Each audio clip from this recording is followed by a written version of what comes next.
जय जगन्नाथ। प्राण पुरुषोत्तम अनंत कोटि ब्रह्मांडर नाथ जगतर नाथ जगन्नाथ महाप्रभुंकर श्री चरणारविंदरे ये दासर साष्टांग प्रणिपात। दर्शक बंधु आपण मानक कनक न्यूज रे स्वतंत्र उपस्थापना श्रीक्षेत्र श्रीमंदिर सर्वोपरि महाप्रभु संस्कृति परंपरा ऐतिह्य को नहीं आमर तथ्य एवं तत्वात्मक उपस्थापना आम जगन्नाथ कार्यक्रम को आपण मानक अनेक अनेक स्वागत।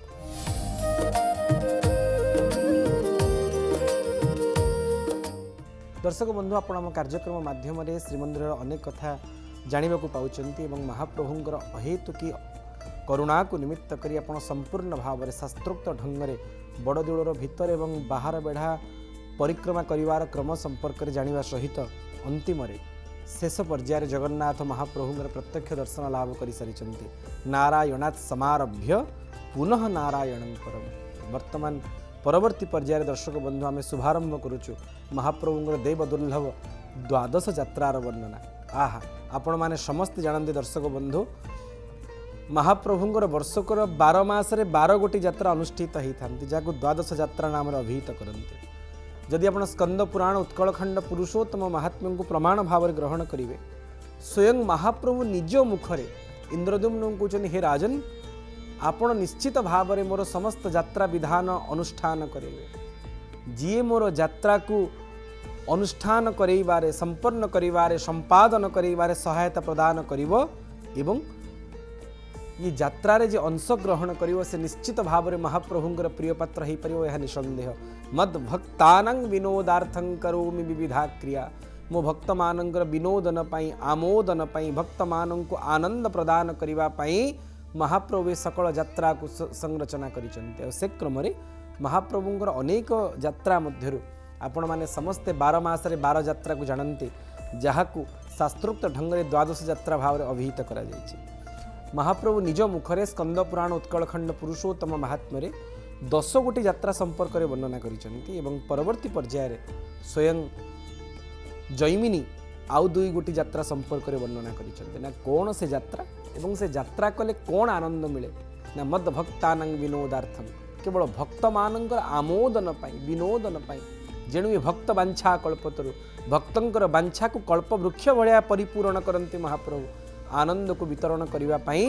ये द्वादश यात्रार आयोजन कर जेकोसी शास्त्रीय प्रामाणिक ग्रंथ को जदि प्रमाण भाव में स्वीकार करेंगे नीलाद्रि महोदय हूँ वामदेव संगीता हूँ अबा स्कंद पुराण उत्कलखंड पुरुषोत्तम महात्म्य हूँ छत्रे छत्रे द्वादश यात्रा मानकर विशद महिमा गान कर जानिचंती दर्शक बंधु महाप्रभु निजे कहते हे राजन इंद्रद्युम्न मोर जन्मदिन हूँ स्नान पूर्णिमा ज्येष्ठी आ ज्येष्ठ पूर्णमी ठारू बैशाख शुक्ल तृतीया पर्यंत जहाँ को आम चंदन यात्रा अक्षय तृतीया उत्सव भाव में अभिहित करें जी गोटे वर्ष भितर 12 मास मध्य मोर भिन्न भिन्न यात्रार आयोजन करी से मोर अत्यंत प्रिय। आहा से प्रकार भावधारा को पाथेय करी दर्शक बंधु जेते प्रकार दुर्दिन आसवा पर मध्य महाप्रभुंर द्वादश यात्रा कस्मिन काल रे बंद ही नहीं निरोध नहीं। आपण ता प्रमाण देखिए जेतेबेले महाप्रभु भिन्न भिन्न स्थान को स्थानांतरित होती बहिरागत शत्रु मानकर आक्रमण रे से समय रे मध्य महाप्रभुंर दिव्य यात्रा के विलोप होनी ना कहीं ना प्रकार वर्णना शुणा को मिलता है श्रीमंदिर पारंपरिक सेवक मान मुखर जदि महाप्रभुंर द्वादश यात्रा कौन गोटी यात्रा गोटे थर पर बंद हो गला 12 वर्ष पर्यंत काले से यात्रा हो पार ना तेणु से प्रकार विधि को रक्षा पूर्वक श्रीमंदिर सेवक माने पारु पर्यंत महाप्रभुंर द्वादश यात्रा को परिपालन करने निजर अंटा भिड़ी एवं सेवा समर्पण करिसेंती। महाप्रभु गुरुबाई थिबा समय रे नईरी रे थिला बेले हंतुआड़ रे थिला बेले एवं जेतेबेले गड़माणतीर ठू आरंभ करी गड़ कुजंग पर्यंत जेकोसी स्थान को महाप्रभु स्थानांतरित होती सहित सेवक माने विधि रक्षा पूर्वक द्वादश यात्रार संपादन करिसेंती। महाप्रभुंर द्वादश यात्रा मध्य आद्य यात्रा होती स्नान पूर्णिमा जहाँ को ज्येष्ठी उत्सव भाव में पालन करा जाए। 12 मासरे 12 यात्रा मध्य ज्येष्ठ मासर जदीच भारतीय मास गणन कौन गोटे समय मार्गशीर मास थिले आद्य मास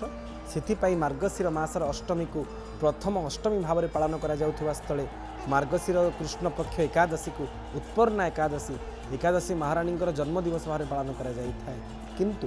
दर्शक बंधु आपण शुणी निश्चित भाव में आनंदित हेबे महाप्रभु जगन्नाथ परंपरार आद्य उत्सव हूँ महाप्रभुर जन्मदिन ये स्व नक्षत्र उत्सव ज्येष्ठ पूर्णिमा ये हूँ आद्य यात्रा ना तापर यात्रा होती रथ बरगति 12 मासे 12 जात श्रीक्षेत्रे परा सबु जात ठारू बड़ रथ यात्रा आहा सबुठु बड़ यात्रा जी जिते बड़े महाप्रभु छेचा कचा खाई निजे ही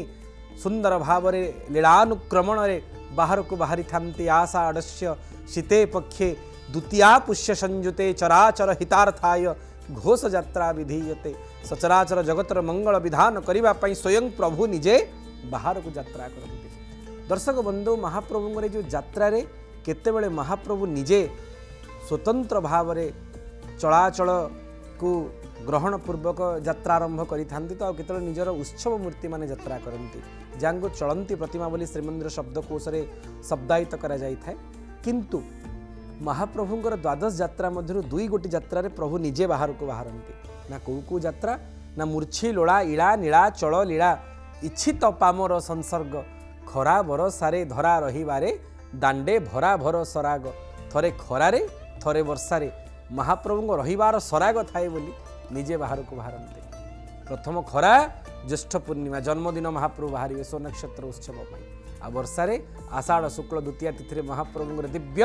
बाहर को आगमन हम रथ उपरे विराजमान करिवे भक्त मानंकर समवेत गढ़ महाप्रभु निजर जन्मस्थान को यात्रा करिवे। जो कथा स्कंद पुराण उत्कल खंड पुरुषोत्तम महात्म्य महाप्रभु संकल्प कल्पद्रुम होकर इंद्रद्युम्न महाराज निकट में संकल्पित होती राजन मु वर्ष को थरी आपणकर तीर देश माने इंद्रद्युम्न सरोवर तटदेश महावेदी नामक स्थान को गोटे सप्ताह पर्यंत आसबि एवं जी मते यही समय भितर संदर्शन करिव से कस्मिन काले तार मातृगर्भरे प्रवेश करिव नाही ए प्रकार भाव सुनिबा मिलता।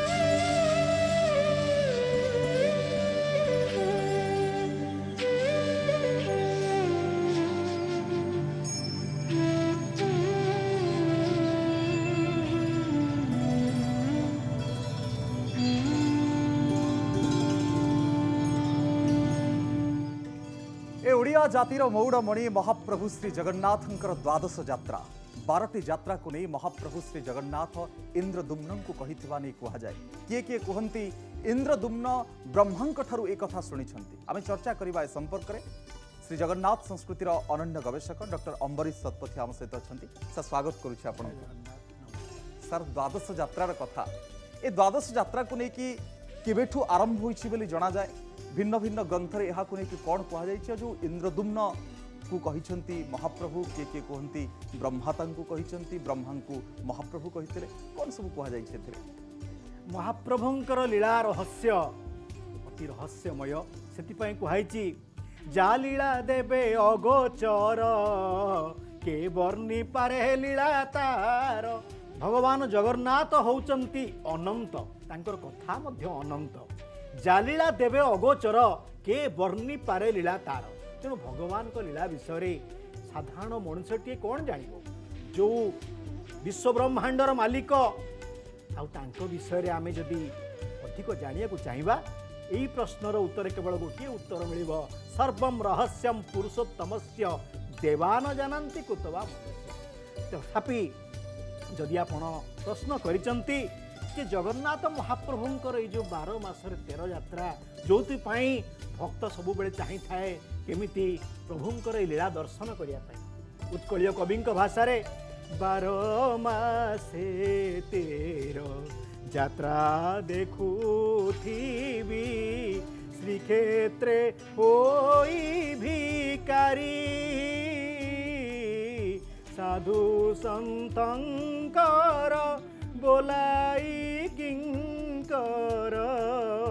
मागुथिबी माधु करी दीनबंधु यही अली श्रीछामुरे एतिके अली करुच्ची प्रभु आउ 12 मास 13 यात्रा देखुँ तेणु प्रत्येक भक्तन गोटे स्वप्न जे प्रभुंकर 12 मास 13 यात्रा देखिया। सर केबेठू आरंभ होइछे यात्रा इंद्रदुम्न तो है आमर किंवदंतीर पुरुष अवंतीर राजा जे कि महाप्रभु को प्रतिष्ठा करथिले ए विषय स्कंद पुराण ठू आरंभ कर अनेक पुराण वर्णना रोचे तेणु से प्राचीन काल ही ये यात्रा आरंभ होती परे अन्यान्य यात्रा मध्य युक्त हो जाइए आसांगे मिसी जाइए आमे जदि उत्कलीय कविंकर गोटे वर्णना देखा विश्वनाथ खुंटियांकर अति सुंदर भाव से 12 वर्षर तेर यात्रा कथा जो कहते श्री नीलगिरी शिखरे विजय हरि द्वादश यात्रा विनोदे मान श्री गुंडीचा अयन शयन पारस्व पालट मोदे जय जगन्नाथ जय जगन्नाथ जय जगन्नाथ जय जगन्नाथ देव उत्थापन मकर ओढ़ण दोल दमन कचोरी चंदन चंपक उत्सव सहित विधि लीला चोरी जय जगन्नाथ जय जगन्नाथ द्वादश यात्रा तीन यात्रा सार दोल स्नान श्री गुंडीचा सकल जीवर अवलोकन रे पातक समूह मुंचा तेणु यही 12 मासरे 13 यात्रा ये तो 12टी यात्रा कथा कहले आउ गोटे हूँ बैशाख शुक्ल अष्टमी बा नीलाद्री महोदय जोटा हूँ पुरुषोत्तम जगन्नाथ महाप्रभु प्रतिष्ठा दिवस तेणु 13टी यात्रा अवलोकन कले मनुष्यर सबु पाप खंडन हुए प्रत्येक मनुष्यर 4टी इच्छा कौन धर्म अर्थ काम मोक्ष तेणु 4टी प्राप्ति पाई मनीष भगवान शरणापन्न होता है आउ यही 12 मासर 13 यात्रा दर्शन कले तार पाप क्षय हुए एवं धर्म अर्थ काम मोक्ष प्राप्ति हुए ताहले गद्य रूप में आम से 12टी यात्रार कथा कहीदबा आ 12टी यात्रा कौन कौन टिके कहीदबा से यात्रा गुड़िक है स्नान यात्रा जोटा आमर प्रभु स्नान हुए एवं प्रभु गजानन बेश हुंती तापर रथ यात्रा आषाढ़ मासरे गुंडीचा जात रथे विजय कले श्री जगन्नाथ रथारूढ़ होगी प्रभु आसती भक्त मान स्नान गुंडीचा यही 2 यात्रा प्रभुंकर हूँ स्वयं लीला जोटा भंज लिखिं स्नान गुंडीचाए बेनी स्वयं लीला जार अति तपावन अर्थ प्रासाद बाहर पतित मान उद्धार भक्त मान सहित मिसापी प्रभु बड़ देवलू बाहरी आसुँ स्नान आउे रही शयन यात्रा प्रभु अनंत शयन भगवान विष्णु विश्राम नुहति ये शयन यात्रा तापर दक्षिणायन यात्रा आम आलोचना करवा पार्श्व परिवर्तन यात्रा तापर पुणी प्रभु जितेबाला निद्रारू उठे जोग निद्रारू देव उत्थापन यात्रा तापर शीत दिने से मानवीय लीला कर शीत दिने शीत वस्त्र दे घोड़णी दिहब आज्ञा ओढ़णी ओढ़े पड़े ओढ़ण षष्ठी प्रावरण षष्ठी तापर पुष्याभिषेक जो थे कि विभिन्न देवदेवी आसती से कथा वर्णन रही चंद्रभागा काव्य कवि राधानाथंकर प्रथम काव्य जो वर्णना केतती केतकी काम कानन संकुल रम्य सिकता स्थल छाड़ी हरचंडी आगत आज श्रीनीलाचल तेणु अभिषेक दर्शन पर विभिन्न देवदेवी आसती से वर्णना तापर उत्तरायण यात्रा एवं दोल यात्रा जो थे कहुए दोले च दोल गोविंद चापे च मधुसूदन रथे तु वामनम दृष्ट्वा पुनर्जन्म न विद्यते तापर दमनक चतुर्दशी अक्षय तृतीया जो अक्षय तृतीया हूँ अति पवित्र तिथि चंदन यात्रार आरंभ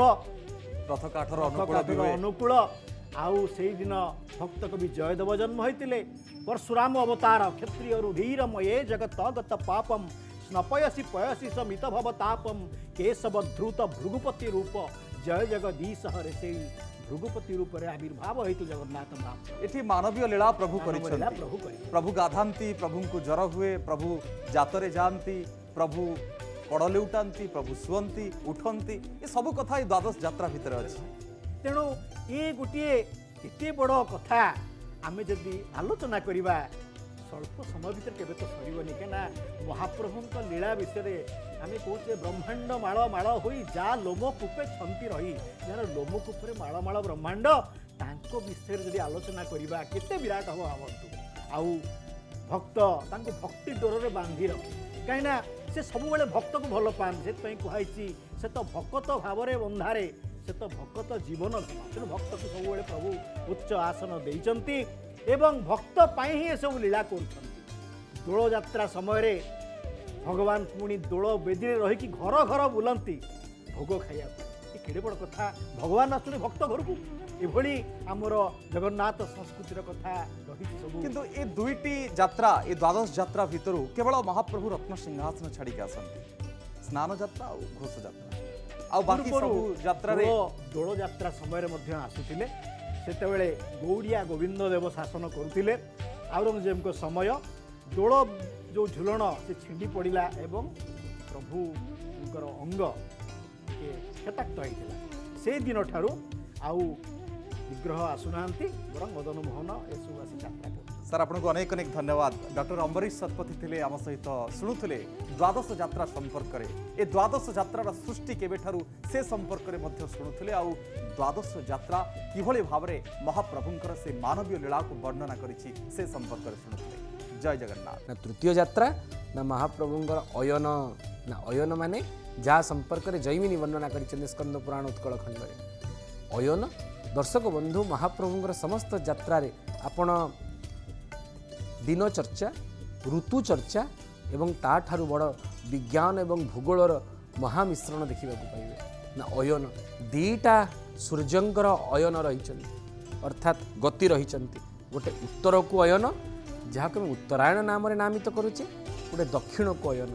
ତାକୁ ଦକ୍ଷିଣାୟନ ନାମରେ ନାମିତ କରୁଛେ। ଗୋଟିଏ ହେଉଛି କର୍କଟ ସଂକ୍ରାନ୍ତି,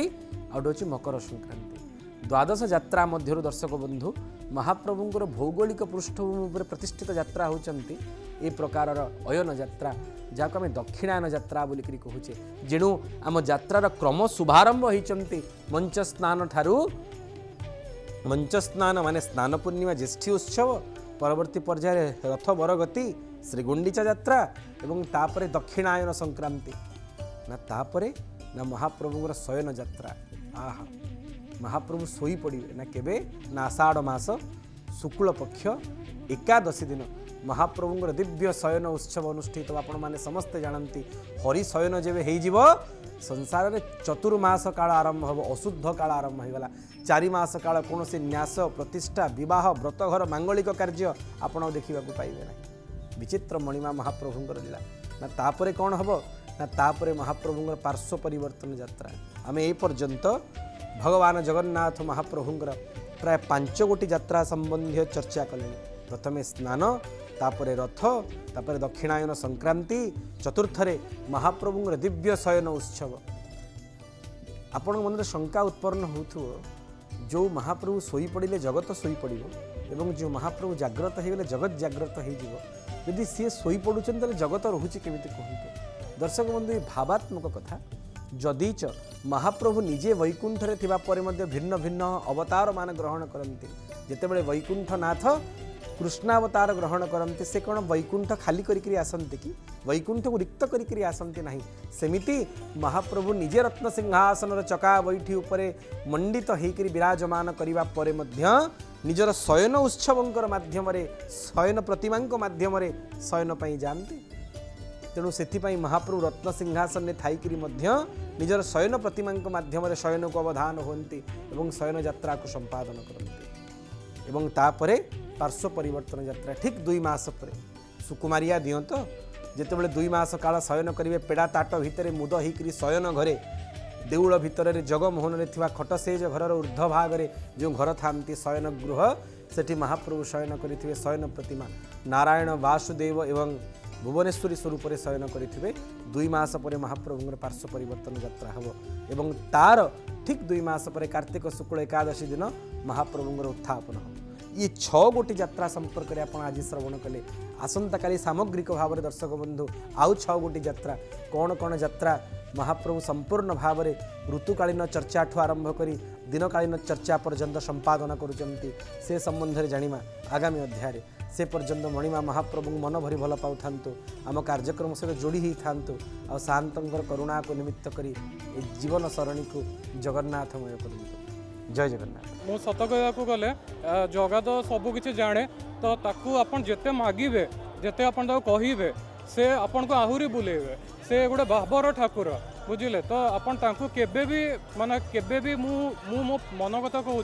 मु केबे भी किछि मागिनी आज भी आसती मु तो आज भी मुझे किसी भी मागिनी मु खास बस से चका नयनटा को ही देखिया पे आसते सेमती तो किसी मन रे रखिकी मु आसी नथली बस एटा चाहिथिली कि केमती मु तांको पाकु जाइकी दर्शन करि परिबी आउ तांको ही कृपारु मु बहुत भल भाबरे तांको आज दर्शन करि परिली तांको लागि बहुत किछि अछि सेटा ही माने सब बेले मु प्रार्थना करूची कि मते मो परिवार को सब बेले खुशी रे रखि थांतो जगतर कर्ता जगतर मंगल कामना ही कामना है निजर व्यक्तिगत काना अच्छे भगवान को आम आउ निजर गोटे